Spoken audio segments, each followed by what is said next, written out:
So I'm starting the clutch work on my bike at the Gilomen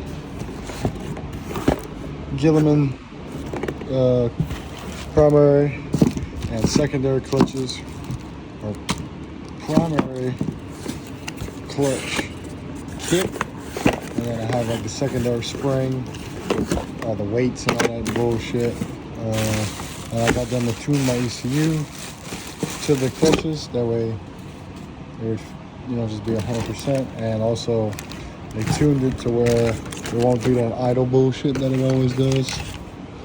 And clutch tool, super clutch kit. Got the springs and whatnot. So see how easy this is. I'm not gonna record a whole bunch probably, but we'll see. So this is everything it came with. Came with the helix for the secondary, spring for the secondary, spring for the primary.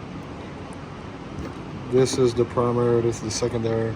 Came with stickers, all the little weights and stuff, which the weights are preset to what the tune is, I believe. Then I've got the year of my bike, size tires, which 38s, plug and play performance tune, and then just same exact ECU I sent them, put a little sticker on it so they know it was tuned by them. All these are set. These are just extras in case you want to adjust like your positioning and whatnot. I'm not gonna fuck with that because they know what they're doing. And then I got the rollers, so I have to punch the stock rollers out, put these ones. So I got the clutch cover off, secondary off, primary, front of the primary off. I'm changing the weights right now. You need a little Allen key and a 3/8 deep socket. And these are the old weights and these are the new ones. So the new ones go in like that, and you just slide that bolt and shit through. But see, my old ones were kind of fried. Got a lot of wear on them. I don't know how thick they're supposed to be. They're supposed to be like that thick, but pretty fucking fried. So this one was in there like that.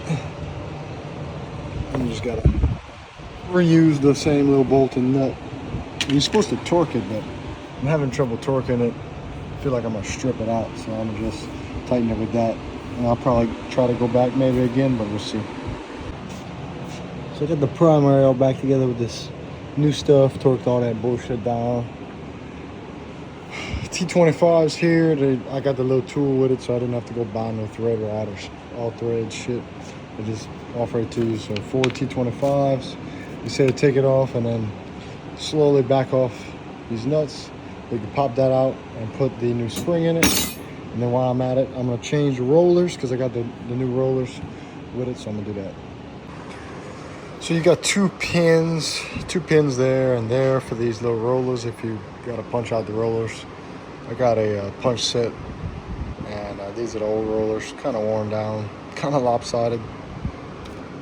And you put this one on, so it has this little thing it rides on. You just gotta line it up in the hole, and they give you some new roll pins, so I have to get a light, punch it down, but should be a lot better considering it's rounded compared to squared off, so it's gonna rotate and have less friction over time, I guess. I don't know, it's cheap little upgrade, so say it's supposed to be good. But after I do that, put the new spring and the new helix and put the son bitch back on.